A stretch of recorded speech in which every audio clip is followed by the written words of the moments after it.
গপ্পবিদের থেকে এবার ছোট গপ্প। Welcome to GMT shorts. আজকের গপ্প রবি ঠাকুরের লেখা স্ত্রীর পত্র। Any digital copy of this content leading to piracy is a crime. এই গল্পের যে কোনো রকম পাইরেসির বিরুদ্ধে উপযুক্ত আইনি ব্যবস্থা নেওয়া হবে। পাইরেসি দণ্ডনীয় অপরাধ। অনুগ্রহ করে পাইরেসি করবেন না, পাইরেসি সাপোর্ট করবেন না। তাহলে শুরু করা যাক।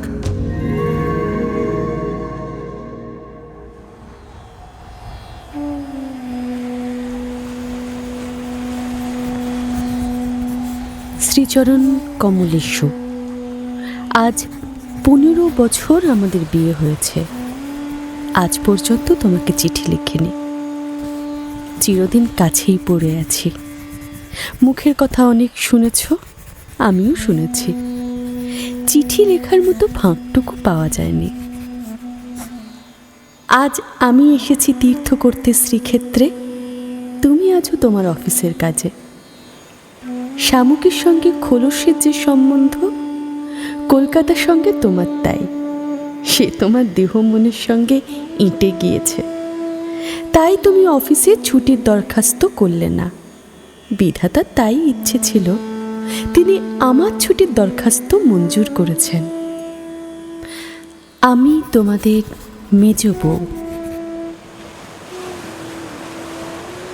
আজ 15 বছর পরে এই সমুদ্রের ধারে দাঁড়িয়ে জানতে পেরেছি, আমার জগৎ এবং জগদীশ্বরের সঙ্গে আমার অন্য সম্বন্ধও আছে। তাই আজ সাহস করে এই চিঠিখানি লিখছি। এই তোমাদের মেজ বউয়ের চিঠি নয়। তোমাদের সঙ্গে আমার সম্বন্ধ কপালে যিনি লিখেছিলেন, তিনি ছাড়া যখন সেই সম্ভাবনার কথা আর কেউ জানতো না, সেই ছোটবেলায় আমি আর আমার ভাই একসঙ্গেই সান্নিপাতিক জ্বরে পড়ি। আমার ভাইটি মারা গেল, আমি বেঁচে উঠলাম। পাড়ার সব মেয়েরাই বলতে লাগলো, মৃণাল মেয়ে কি না, তাইও বাঁচলো। ছেলে হলে কি আর রক্ষে পেত? ছুরি বিদ্যাতে জম পাকা, দামি জিনিসের পরেই তার লোভ। আমার মরণ নেই, সেই কথাটাই ভালো করে বুঝিয়ে বলার জন্য এই চিঠিখানি লিখতে বসেছি। যেদিন তোমাদের দুঃসম্পর্কের মামা তোমার বন্ধু নীরদকে নিয়ে কোণে দেখতে এলেন, তখন আমার বয়স 12। দুর্গম পাড়াগাঁয়ে আমাদের বাড়ি, সেখানে দিনের বেলা শেয়াল ডাকে। স্টেশন থেকে 7 ক্রোশ ঘোড়ার গাড়িতে এসে বাকি 3 মাইল কাঁচা রাস্তা পালকি করে তবে আমাদের গায়ে পৌঁছানো যায়। সেদিন তোমাদের কি হয়রানি, তার উপরে আমাদের বাঙাল দেশের রান্না। সেই রান্নার প্রহসন আজও মামা ভোলেননি। তোমাদের বড় বউয়ের রূপের অভাব মেজ বউকে দিয়ে পূরণ করার জন্য তোমার মায়ের একান্ত জেদ ছিল। নইলে এত কষ্ট করে আমাদের সেই গায়ে তোমরা যাবে কেন? বাংলাদেশি পিলে যকৃৎ, অম্লশূল এবং কোণের জন্য তো কাউকে খুঁজতে হয় না, তারা আপনি এসে চেপে ধরে, কিছুতেই ছাড়তে চায় না। সব ভালোই ভালোই মিটে যাবে তো? বাবার বুক দুরু দুরু করতে লাগলো। মা দুর্গা নাম জপ করতে লাগলেন। দুর্গা দুর্গা। শহরের দেবতাকে পাড়াগাঁয়ের পূজারি কি দিয়ে সন্তুষ্ট করবে? মেয়ের রূপের উপর ভরসা, কিন্তু সেই রূপের অহংকার তো মেয়ের মধ্যে নেই। যে ব্যক্তি দেখতে এসেছে, সে তাকে যে দামই দেবে সেটাই তার দাম। তাই তো হাজার রূপে গুণেও মেয়ে মানুষের সংকোচ কিছুতেই ঘোচে না। সমস্ত বাড়ির, এমনকি সমস্ত পাড়ার এই আতঙ্ক আমার বুকের মধ্যে পাথরের মতো চেপে বসল। সেদিনকার আকাশের যত আলো এবং জগতের সকল শক্তি যেন 12 বছরের একটি পাড়াগেঁয়ে মেয়েকে 2 জন পরীক্ষকের 2 জোড়া চোখের সামনে শক্ত করে তুলে ধরার জন্য পেয়াদাগিরি করছিল। আমার কোথাও লুকোনোর জায়গা ছিল না। আসি বাবা, আসি মা। সুখী হ মা, সুখী হ মা। সুখী হ, ভালো থাক। সমস্ত আকাশকে কাঁদিয়ে দিয়ে বাঁশি বাজতে লাগলো।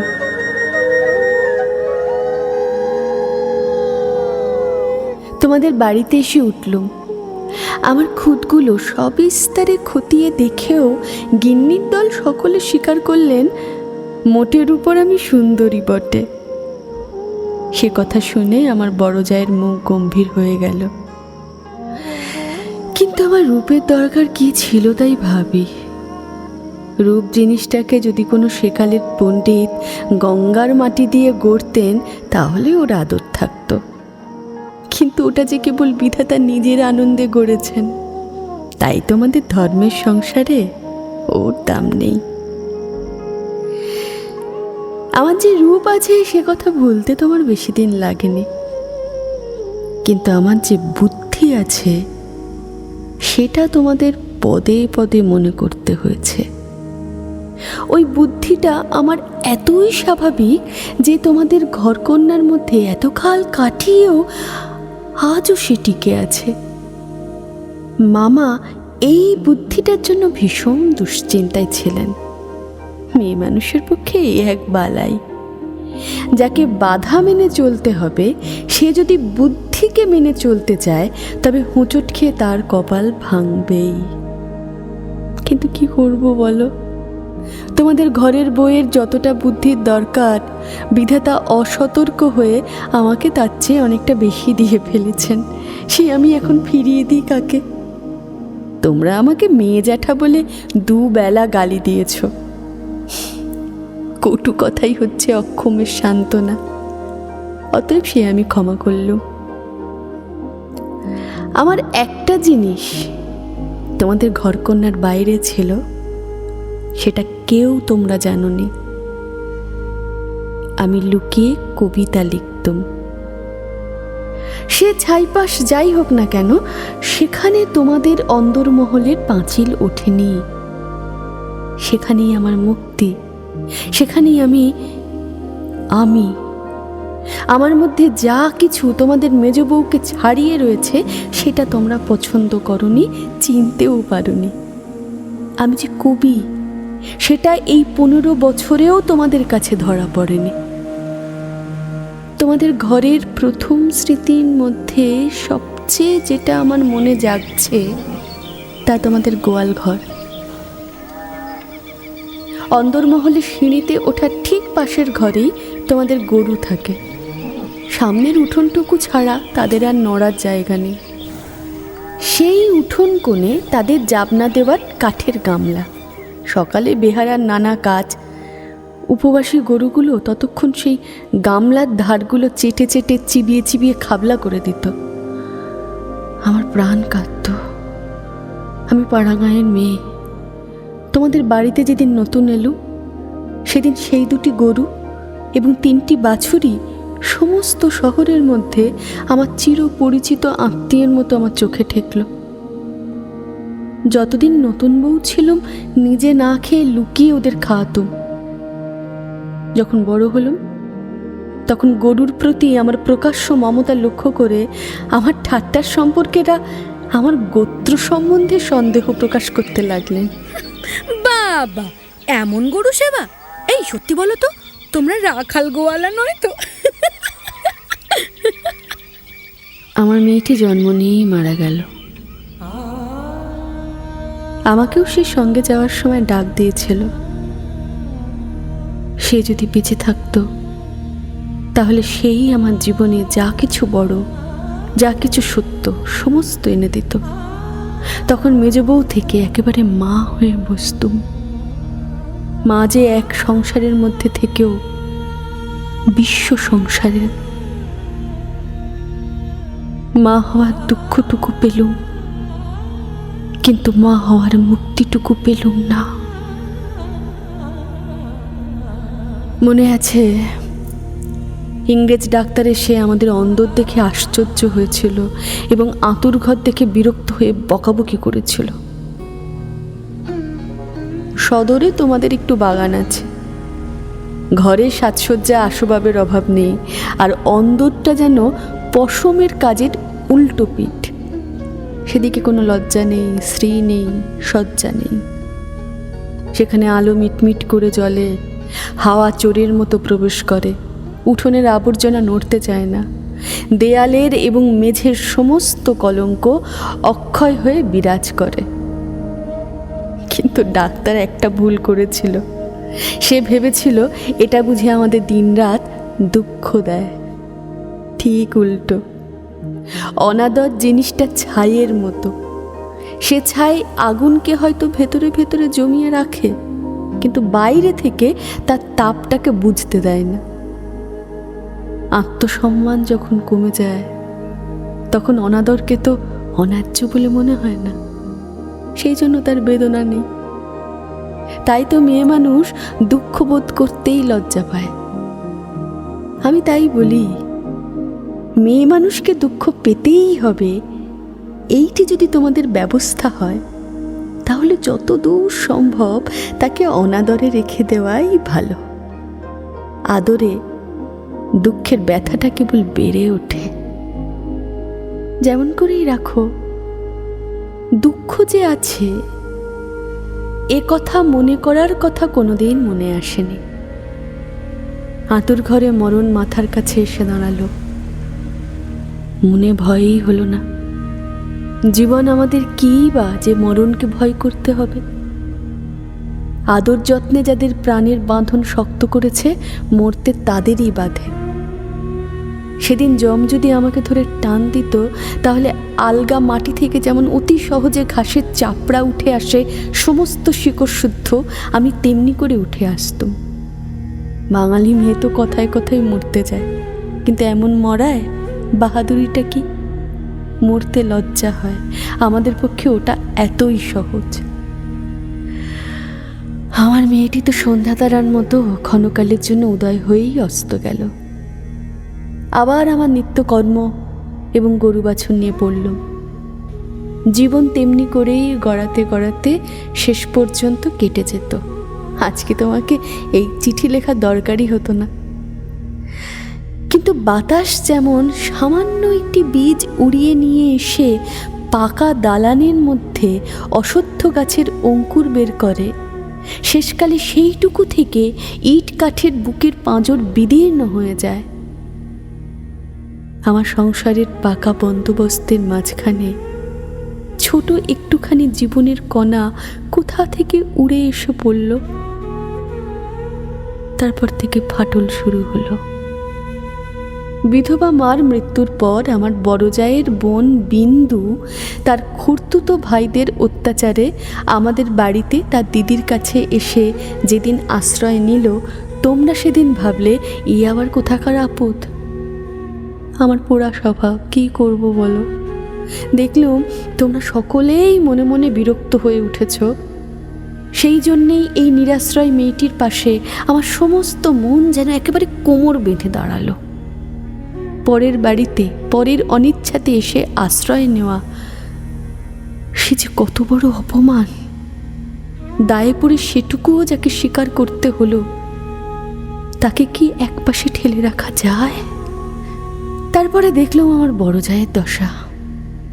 তিনি নিতান্ত দরদে পড়ে বোনটিকে নিজের কাছে এনেছেন, কিন্তু যখন দেখলেন স্বামীর অনিচ্ছা, তখন এমন ভাব করতে লাগলেন যেন এ তার এক বিষম বালাই, যেন একে দূর করতে পারলেই তিনি বাঁচেন। এই অনাথা বোনটিকে মন খুলে প্রকাশ্যে স্নেহ দেখাবেন, সে সাহস তার হলো না। তিনি পতিব্রতা। তার এই সংকট দেখে আমার মন আরও ব্যথিত হয়ে উঠল। দেখলাম বড়জা সকলকে একটু বিশেষ করে দেখিয়ে দেখিয়ে বিন্দুর খাওয়া পড়ার এমনই মোটা রকমের ব্যবস্থা করলেন এবং বাড়ির সব প্রকার দাসীবৃত্তিতে তাকে এমনভাবে নিযুক্ত করলেন যে আমার কেবল দুঃখ নয়, লজ্জাবোধ হলো। তিনি সকলের কাছে প্রমাণ করার জন্য ব্যস্ত যে আমাদের সংসারে ফাঁকি দিয়ে বিন্দুকে ভারী সুবিধা দরে পাওয়া গেছে, ও কাজ দেয় বিস্তর, অথচ খরচের হিসাবে বেজায় সস্তা। আমাদের বড় জায়ের বাপের বংশে কুল ছাড়া আর কিছু বড় ছিল না। রূপও না, টাকাও না। তোমাদের বাবার হাতে পায়ে ধরে কেমন করে তোমাদের ঘরে তার বিয়ে হলো সে তো সমস্তই জানো। তিনি নিজের বিয়েটাকে এ বংশের প্রতি বিষম একটা অপরাধ বলেই চিরকাল মনে জেনেছেন।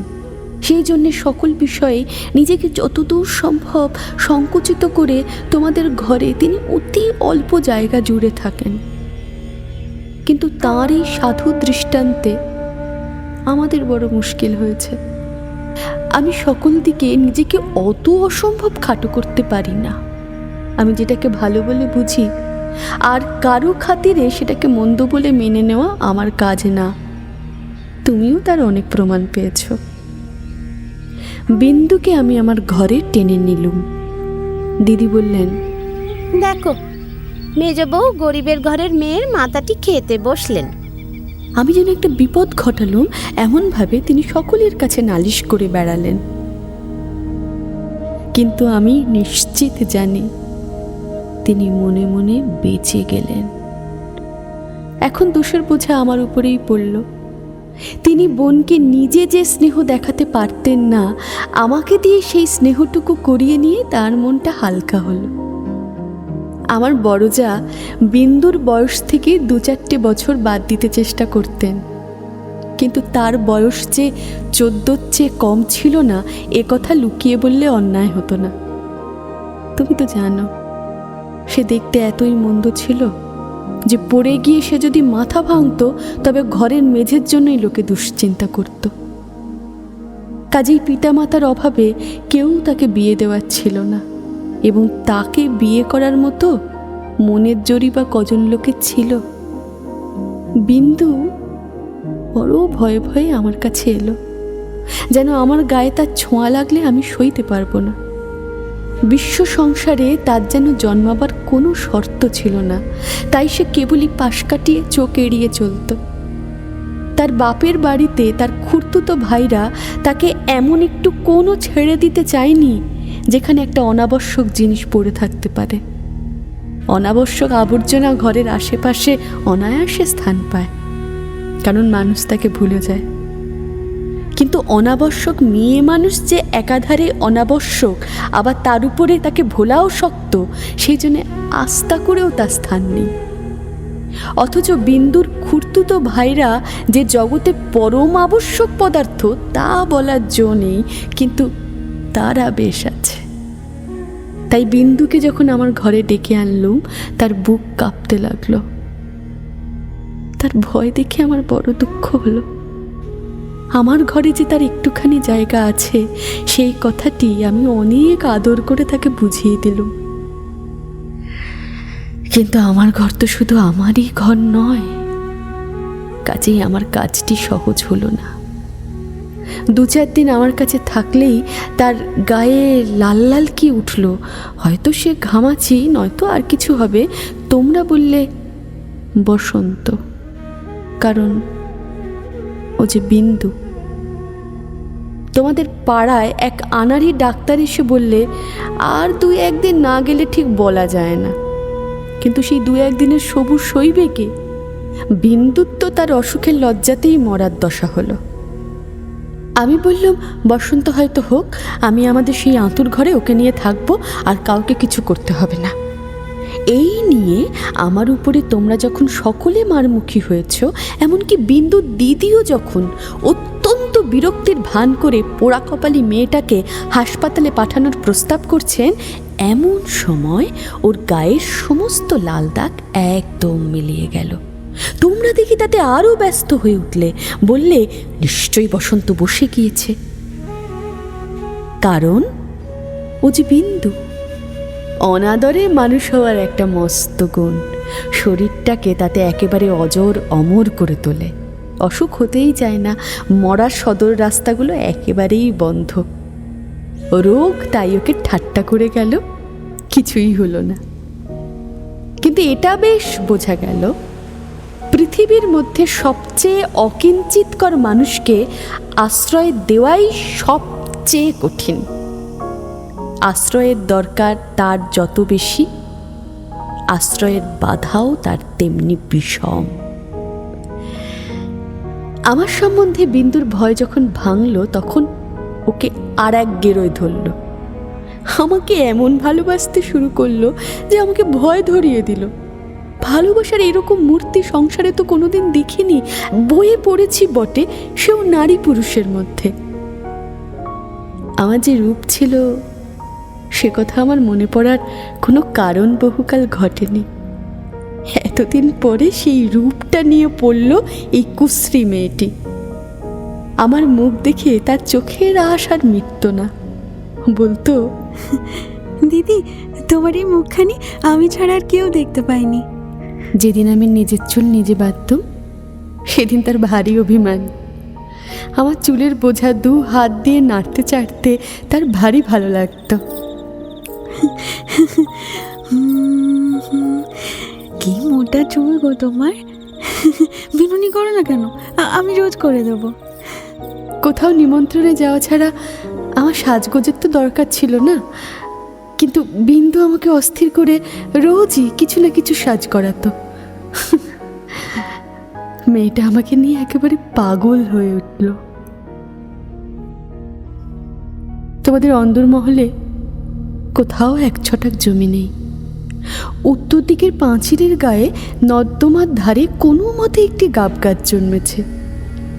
যেদিন দেখতুম সেই গাব গাছের নতুন পাতাগুলো রাঙা টকটকে হয়ে উঠেছে, সেদিন জানতুম ধরাতলে বসন্ত এসেছে বটে। আমার ঘরকন্যার মধ্যে ওই অনাদৃত মেয়েটার চিত্ত যেদিন আগাগোড়া এমন রঙিন হয়ে উঠল, সেদিন আমি বুঝলুম হৃদয়ের জগতেও একটা বসন্তের হাওয়া আছে। সে কোনো স্বর্গ থেকে আসে, গলির মোড় থেকে আসে না। বিন্দুর ভালোবাসার দুঃসহ বেগ আমাকে অস্থির করে তুলেছিল। একবার তার উপর রাগ হতো, সে কথা স্বীকার করি, কিন্তু তার এই ভালোবাসার ভেতর দিয়ে আমি নিজের একটি স্বরূপ দেখলাম, যা আমি জীবনে আর কোনোদিন দেখিনি। সেই আমার মুক্ত স্বরূপ। এদিকে বিন্দুর মতো মেয়েকে আমি যে এতটা আদর যত্ন করছি, এটা তোমাদের অত্যন্ত বাড়াবাড়ি বলে মনে হলো। এর জন্য খুঁতখুঁত খিটখিটের অন্ত ছিল না। যেদিন আমার ঘর থেকে বাজুবন্ধ চুরি গেল, সেদিন সেই চুরিতে বিন্দুর যে কোনো রকমের হাত ছিল এ কথার আভাস দিতে তোমাদের লজ্জা হলো না। যখন স্বদেশী হাঙ্গামায় লোকের বাড়ি তল্লাশি হতে লাগলো, তখন তোমরা অনায়াসে সন্দেহ করে বসলে যে বিন্দুরা পুলিশের পোষা মেয়ে চর। তার আর কোনো প্রমাণ ছিল না, কেবল এই প্রমাণ যে ও বিন্দু। তোমাদের বাড়ির দাসীরা ওর কোনো রকম কাজ করতে আপত্তি করত। তাদের কাউকে ওর কাজ করার ফরমাশ করলে ও মেয়েও একেবারে সংকোচে যেন আড়ষ্ট হয়ে উঠত। এইসব কারণেই ওর জন্য আমার খরচ বেড়ে গেল। আমি বিশেষ করে একজন আলাদা দাসী রাখলো, সেটা তোমাদের ভালো লাগেনি। বিন্দুকে আমি যেসব কাপড় পরতে দিতাম তা দেখে এত রাগ করেছিলে যে আমার হাত খরচের টাকা বন্ধ করে দিলে। তারপর দিন থেকে আমি 5 শিকে দামের জোড়া মোটা কোরাকলের ধুতি পরতে আরম্ভ করে দিল। আর মতিন মা যখন আমার এঁটো ভাতের থালা নিয়ে যেতে এলো, তাকে বারণ করে দিলুম। আমি নিজে উঠোনের কলতলায় গিয়ে এঁটো ভাত বাছুরকে খাইয়ে বাসন মেজেছি। একদিন হঠাৎ সেই দৃশ্যটি দেখে তুমি খুব একটা খুশি হওনি। আমাকে খুশি না করলেও চলে, আর তোমাদের খুশি না করলেই নয়, এই সুবুদ্ধিটা আজ পর্যন্ত আমার ঘটে ঢুকল না। এদিকে তোমাদের রাগও যেমন বেড়ে উঠেছে, বিন্দুর বয়সও তেমনি বেড়ে চলেছে।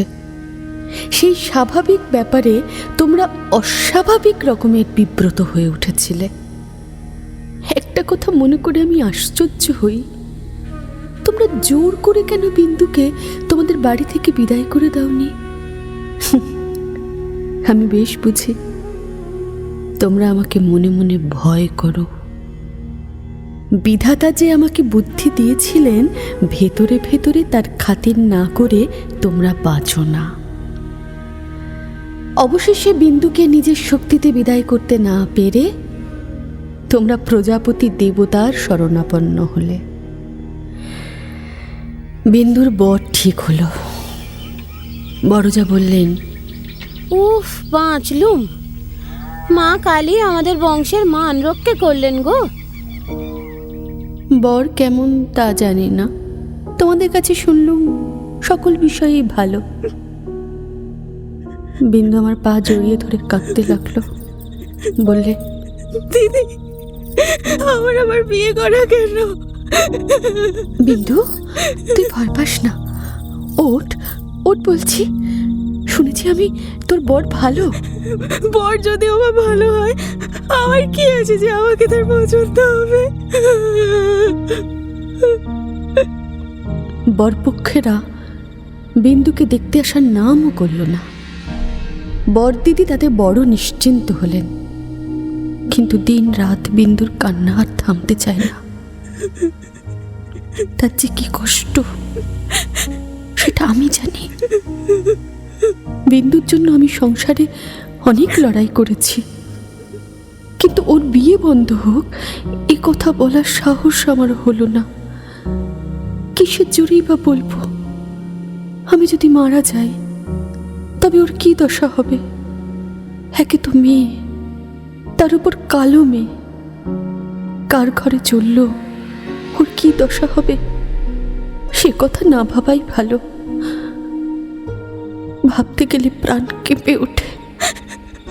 দিদি, বিয়ের আর 5 দিন আছে, এর মধ্যে আমার বরণ হবে না। চুপ কর বিন্দু, উল্টোপাল্টা কথা বলিস না।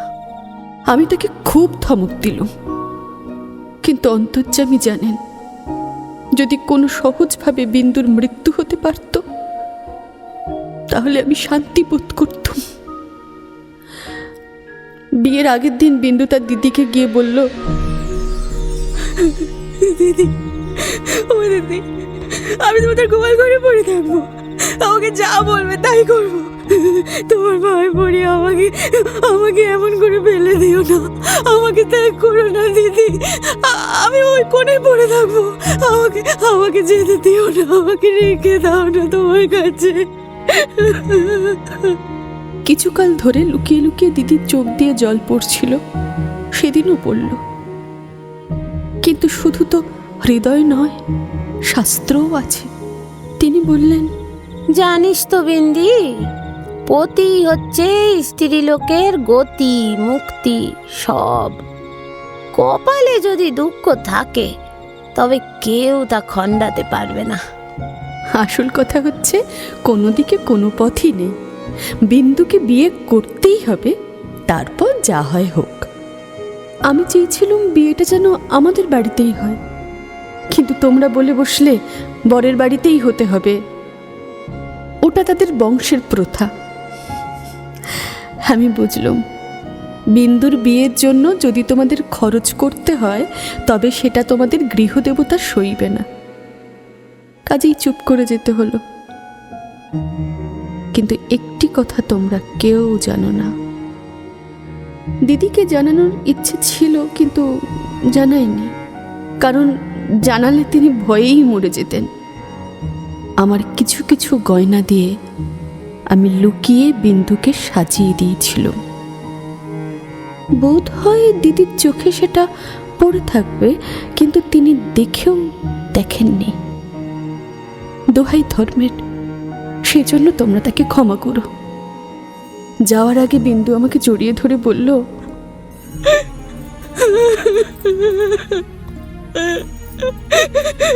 দিদি, আমাকে তোমরা তাহলে সত্যি ত্যাগ করলে গো? না বিন্দু, তো যেমন দশাই হোক না কেন, আমি তোকে শেষ পর্যন্ত ত্যাগ করব না। 3 দিন কাটলো। তোমাদের তালুকের প্রজা খাওয়ার জন্য তোমাকে যে ভেড়া দিয়েছিল তাকে তোমার জঠরাগ্নি থেকে বাঁচিয়ে আমি আমাদের একতলার কয়লা রাখার ঘরের এক পাশে থাকতে দিয়েছিল। সকালে উঠেই আমি নিজে তাকে দানা খাইয়ে আসতাম।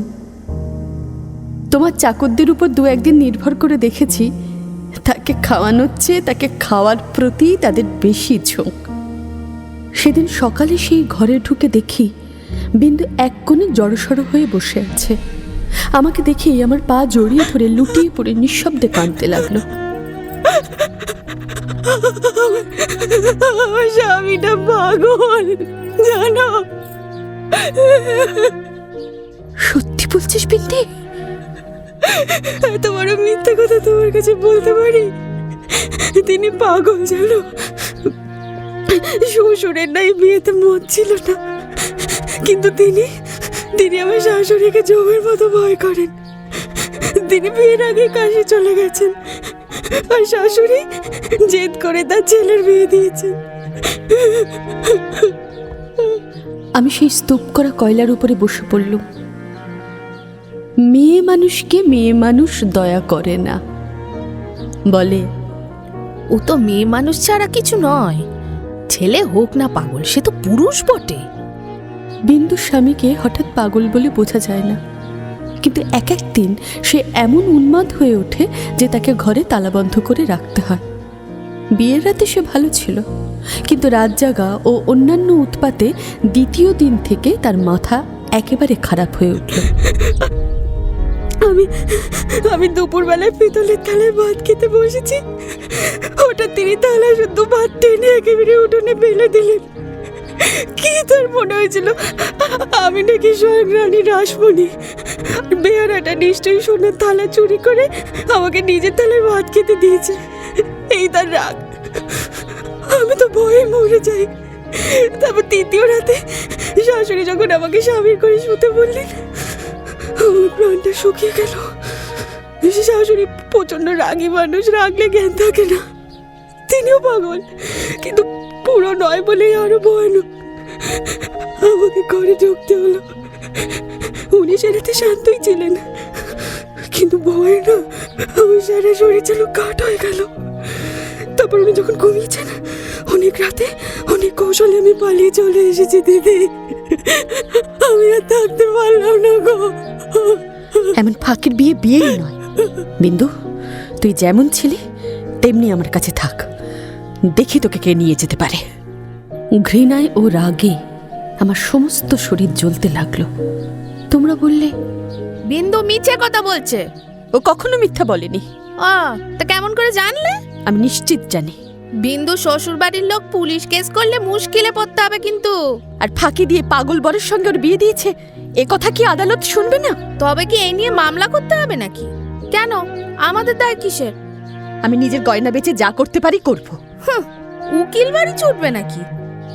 এ কথার জবাব নেই। কপালে করাঘাত করতে পারি, তার বেশি আর কি করব। ওদিকে বিন্দু শ্বশুর বাড়ি থেকে ওর ভাসুর এসে বাইরে ভীষণ গোলমাল বাঁধিয়েছে। এই যে অন্যের বাড়ির বউকে এনে লুকিয়ে রাখা, হ্যাঁ, শিগগির বের করুন, নয়তো থানায় খবর দেব। আমার যে কি জোর আছে জানি না, কিন্তু কসাইয়ের হাত থেকে যে গরু প্রাণ ভয়ে পালিয়ে এসে আমার আশ্রয় নিয়েছে, তাকে পুলিশের তাড়ায় আবার ফেরত দিতে মন মানল না। আমি স্পর্ধা করে বললুম, দিন থানায় খবর। এই বলে মনে করলুম বিন্দুকে এই বেলা আমার শোবার ঘরে এনে তাকে নিয়ে তালাবন্ধ করে বসে থাকে। কিন্তু খোঁজ করে দেখি বিন্দু নেই।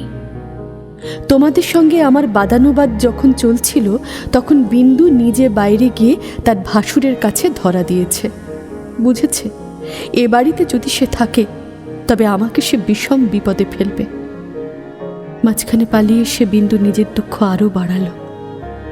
তার শাশুড়ির তর্ক এই যে তার ছেলে তো ওকে খেয়ে ফেলছিল না। মন্দ স্বামীর দৃষ্টান্ত সংসারে দুর্লভ নয়, তাদের সঙ্গে তুলনা করলে তার ছেলে তো সোনার চাঁদ। আমার বড়জা বললেন, ওর পোড়া কপাল, তা নিয়ে দুঃখ করে কি করব? তা পাগল হোক ছাগল হোক, স্বামী তো বটে। কুষ্ঠরোগীকে কোলে করে তার স্ত্রী বেশ্যার বাড়িতে পৌঁছে দিয়েছে, সতীসাধ্যী সেই দৃষ্টান্ত তোমাদের মনে জাগছিল। জগতের মধ্যে অধমতম কাপুরুষতার এই গল্পটা প্রচার করে আসতে তোমাদের পুরুষদের মনে আজ পর্যন্ত একটুও সংকোচ বোধ হয়নি। সেই জন্যই মানব জন্ম নিয়েও বিন্দুর ব্যবহারে তোমরা রাগ করতে পেরেছ, তোমাদের মাথা হেঁট হয়নি। বিন্দুর জন্য আমার বুক ফেটে গেল, কিন্তু তোমাদের জন্য আমার লজ্জার সীমা ছিল না। আমি তো পাড়া গেয়ে মেয়ে, তার উপরে তোমাদের ঘরে পড়েছি। ভগবান কোন ফাঁক দিয়ে আমার মধ্যে এমন বুদ্ধি দিলেন? তোমাদের এইসব ধর্মের কথা আমি যে কিছুতেই সইতে পারলুম না। আমি নিশ্চিত জানতুম মরে গেলেও বিন্দু আমাদের ঘরে আর আসবে না, কিন্তু আমি যে তাকে বিয়ের আগের দিন আশা দিয়েছিলাম যে তাকে শেষ পর্যন্ত ত্যাগ করব না। আমার ছোট ভাই শরৎ কলকাতায় কলেজে পড়ছিল, তোমরা জানোই তো। যত রকমের ভলেন্টিয়ারি করা, প্লেগের পাড়ায় ইঁদুর মারা, দামোদরের বন্যায় ছোটা, এতেই তার এত উৎসাহ যে পরপর দুবার এফএ পরীক্ষায় ফেল করেও সে কিছুমাত্র দমে যায়নি। তাকে আমি ডেকে বললুম, শোন, বিন্দুর খবর যাতে আমি পাই, তোকে সেই বন্দোবস্ত করে দিতে হবে শরৎ। বিন্দু আমাকে চিঠি লিখতে সাহস করবে না, লিখলেও আমি পাবো না।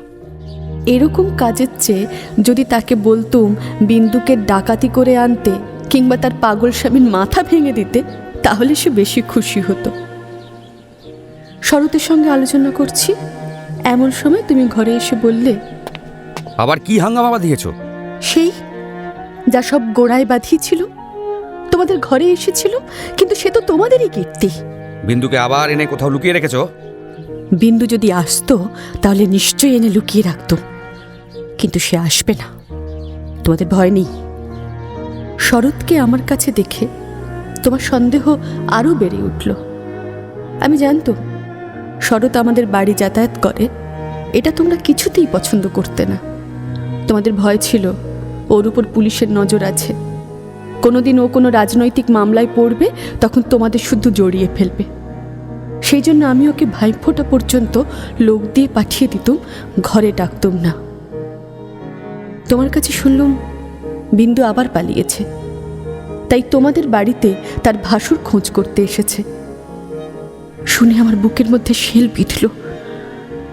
হতভাগিনীর যে কি অসহ্য কষ্ট তা বুঝলুম, অথচ কিছুই করার পথ নেই। শরৎ খবর নিতে ছুটল। সন্ধ্যার সময় ফিরে এসে আমাকে বলল, বিন্দু তার খুড়তুতো ভাইদের বাড়ি গিয়েছিল, কিন্তু তারা প্রচণ্ড রাগ করে তখনই আবার তাকে শ্বশুর বাড়ি পৌঁছে দিয়ে এসেছে। হ্যাঁ, এর জন্য তাদের খেসারত এবং গাড়ি ভাড়া দণ্ড যা গেছে, তার ঝাঁজ এখনো তাদের মন থেকে মুছে যায়নি। তোমাদের খুড়িমা শ্রীক্ষেত্রে তীর্থ করতে যাবেন বলে তোমাদের বাড়িতে এসে উঠেছেন। আমি তোমাদের বললুম, আমিও যাব। আমার হঠাৎ এমন ধর্মে মন হয়েছে দেখে তোমরা এত খুশি হয়ে উঠলে যে কিছুমাত্র আপত্তি করলে না। একথাও মনে ছিল যে এখন যদি কলকাতায় থাকি তবে আবার কোনো দিন বিন্দুকে নিয়ে ফ্যাসাদ বাঁধিয়ে বসবো। আমাকে নিয়ে বিষম লেঠা। বুধবার আমাদের যাওয়ার দিন, রবিবারে সমস্ত ঠিক হলো। আমি শরৎকে ডেকে বললুম, যেমন করে হোক বিন্দুকে বুধবারে পুরী যাওয়ার গাড়িতে তোকে তুলে দিতে হবে। ভয় নেই দিদি, আমি তাকে গাড়িতে তুলে দিয়ে পুরী পর্যন্ত চলে যাব। ফাঁকি দিয়ে জগন্নাথও দেখা হয়ে যাবে। সেদিন সন্ধ্যার সময় শরৎ আবার এলো। দিনে যাওয়ার সময় শরতের যা উজ্জ্বল মুখ ছিল, সন্ধ্যায় তার মুখ দেখি আমার বুক দমে গেল। কি হলো শরৎ? সুবিধা হলো না বুঝি? না, রাজি করতে পারলি না? তার আর দরকার নেই। কাল রাতে সে কাপড়ে আগুন লাগিয়ে আত্মহত্যা করে মরেছে। বাড়ির যে ভাইপোটার সঙ্গে ভাব করে নিয়েছিল, তার কাছেই খবর পেলাম। তোর নামে সে একটা চিঠি রেখে গিয়েছিল, কিন্তু সেই চিঠি ওরা নষ্ট করে দিয়েছে। কি? যাক, বিন্দুর শান্তি হলো। কিন্তু দেশ শুদ্ধ লোক চটে উঠল, বলতে লাগলো, মেয়েদের কাপড়ে আগুন লাগিয়ে মরা একটা ফ্যাশন হয়েছে। তোমরা বললে যত সব নাটক করা। তা হবে, কিন্তু নাটকের তামাশাটা কেবল বাঙালি মেয়েদের উপর দিয়েই হয় কেন, আর বাঙালি বীর পুরুষদের কোঁচার উপর দিয়ে হয় না কেন, সেটাও তো ভেবে দেখা উচিত। বিদ্যিটার এমনই পোড়া কপাল বটে, যতদিন বেঁচে ছিল রূপে গুণে কোনো যশ পায়নি। মরার সময়ও যে একটু ভেবেচিন্তে এমন একটা নতুন ধরনের মরবে যাতে দেশের পুরুষরা খুশি হয়ে হাততালি দেবে, তাও তার ভাগ্যে জুটল না। মরেও লোকেদের চটিয়ে দিলে। দিদি ঘরের মধ্যে লুকিয়ে কাঁদলেন, কিন্তু সে কান্নার মধ্যে একটা সান্ত্বনা ছিল। যাই হোক না কেন, তবু রক্ষা হয়েছে। মরেছে তো, বেঁচে থাকলে কি না কি হতে পারত। আমি তীর্থে এসেছি, বিন্দুর আর আসার দরকার হলো না, কিন্তু আমার দরকার ছিল। দুঃখ বলতে লোকে যা বোঝে, তোমাদের সংসারে তা আমার ছিল না। তোমাদের ঘরে খাওয়া পড়া অসচ্ছল নয়। তোমার দাদার চরিত্র যেমনই হোক, তোমার চরিত্রে এমন কোনো দোষ নেই যাতে বিধাতাকে মন্দ বলতে পারে। যদি বা তোমার স্বভাব তোমার দাদার মতোই হতো, তাহলে হয়তো মোটের উপর আমার এমনিভাবেই দিন চলে যেত, এবং আমার সতীসাধ্যী বড় জায়ের মতো পতিদেবতাকে দোষ না দিয়ে বিশ্বদেবতাকেই আমি দোষ দেওয়ার চেষ্টা করতাম। অতএব তোমাদের নামে আমি কোনো নালিশ জানাতে চাই না। আমার এই চিঠি সেজন্য নয়, কিন্তু আমি আর তোমাদের সেই 27 নম্বর মাখন বড়ালের গলিতে ফিরব না। আমি বিন্দুকে দেখেছি। সংসারের মাঝখানে মেয়ে মানুষের পরিচয়টা যে কি, তা আমি টের পেয়েছি। আর আমার দরকার নেই। তারপরেও এও দেখেছি, ও মেয়ে বটে, তবু ভগবান ওকে ত্যাগ করেননি। ওর উপরে তোমাদের যত জোরই থাক না কেন, সে জোরের সীমা আছে। ও নিজের হতভাগ্য মানব জন্মের চেয়ে বড়। তোমরাই যে নিজের ইচ্ছা মতো নিজের নিয়ম দিয়ে ওর জীবনটাকে চিরকাল পায়ের তলায় চেপে রেখে দেবে, তোমাদের পা এত লম্বা নয়। মৃত্যু তোমাদের চেয়ে বড়। সেই মৃত্যুর মধ্যে সে মহান। সেখানে বিন্দু কেবল বাঙালি ঘরের মেয়ে নয়, কেবল খুড়তুতো ভাইয়ের বোন নয়, কেবল অপরিচিত পাগল স্বামীর প্রবঞ্চিত স্ত্রী নয়, সেখানে সে অনন্ত। সেই মৃত্যুর বাঁশি এই বালিকার ভাঙা হৃদয়ের ভেতর দিয়ে আমার জীবনের যমুনা পারে যেদিন বাজল, সেদিন প্রথমটা আমার বুকের মধ্যে যেন বান বিঁধল।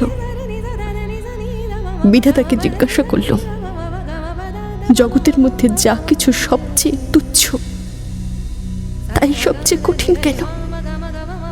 এই গলির মধ্যকার চারদিকে দেয়াল তোলা নিরানন্দের অতি সামান্য বুদবুদটা এমন ভয়ঙ্কর বাধা কেন? তোমার বিশ্বজগৎ তার 6 ঋতুর সুধাপাত্র হাতে করে যেমন করেই ডাক দিক না কেন, এক মুহূর্তের জন্য কেন আমি এই অন্দর মহলটার এইটুকু মাত্র চৌকাঠ পেরোতে পারি না? তোমার এমন ভুবনে আমার এমন জীবন নিয়ে কেন ওই অতি তুচ্ছ ইট কাঠের আড়ালটার মধ্যেই আমাকে তিলে তিলে মরতেই হবে? কত তুচ্ছ আমার এই প্রতিদিনের জীবনযাত্রা, কত তুচ্ছ এই সমস্ত বাঁধা নিয়ম, বাঁধা অভ্যাস, বাঁধা বলি, এই সমস্ত বাঁধা মাঠ। কিন্তু শেষ পর্যন্ত সেই দীনতার নাগপাশ বন্ধনেরই জয় হবে, আর হার হলো তোমার নিজের সৃষ্টি ওই আনন্দ লোকের। কিন্তু মৃত্যুর বাঁশি বাজতে লাগলো। কোথায় সেই রাজমিস্ত্রির গড়া দেয়াল, কোথায় তোমাদের ঘরোয়া আইন দিয়ে গড়া কাঁটার বেড়া? কোন দুঃখ, কোন অপমানে মানুষকে বন্দি করে রেখে দিতে পারে? হয়তো মৃত্যুর হাতে জীবনের জয় পতাকা উঠছে। ওরে মেজ বউ, ভয় নেই তোর। তোর মেজ বউয়ের খোলস ছিন্ন হতে এক নিমেষও লাগে না। তোমাদের গলিকে আর আমি ভয় করি না। আমার সামনে আছে নীল সমুদ্র, আমার মাথার উপরে আষাঢ়ের মেঘপুঞ্জ। তোমাদের অভ্যাসের অন্ধকারে আমাকে ঢেকে রেখে দিয়েছিলে। ক্ষণকালের জন্য বিন্দু এসে সেই আবরণের ছিদ্র দিয়ে আমাকে দেখে নিয়েছিল। সেই মেয়েটাই তার নিজের মৃত্যু দিয়ে আবরণখানা আগাগোড়া ছিন্ন করে দিয়ে গেল। আজ বাইরে এসে দেখি আমার গৌরব রাখার আর জায়গা নেই। আমার এই অনাদৃত রূপ যার চোখে ভালো লেগেছে সেই সুন্দর সমস্ত আকাশ দিয়ে আমাকে চেয়ে দেখছেন। এইবার মরেছে মেজবু। তুমি ভাবছো আমি মরতে যাচ্ছি? ভয় নেই, অমন পুরনো রসিকতা তোমাদের সঙ্গে আমি করব না। মীরাবাইও তো আমারই মতো মেয়ে মানুষ ছিল, তার শিকলও তো কম ভারী ছিল না, তাকে তো বাঁচার জন্য মরতে হয়নি। মীরাবাই তার গানে বলেছিল, ছাড়ুক বাপ ছাড়ুক মা ছাড়ুক যে যেখানে আছে, মীরা কিন্তু লেগেই রইল প্রভু, তাতে তার যা হওয়ার তা হোক। এই লেগে থাকাই তো বেঁচে থাকা। আমিও বাঁচব, আমি বাঁচল তোমাদের চরণ তলাশ্রয় ছিন্ন মৃণাল।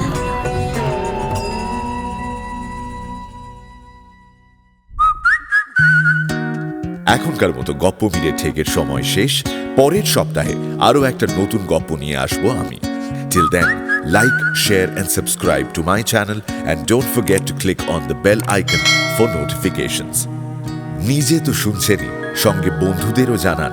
প্রত্যেক শনিবার রাত 9টায় আমি মীর নিয়ে আসি গপ্প মিলে ঠেক, আপনার গপ্পের প্লেলিস্ট।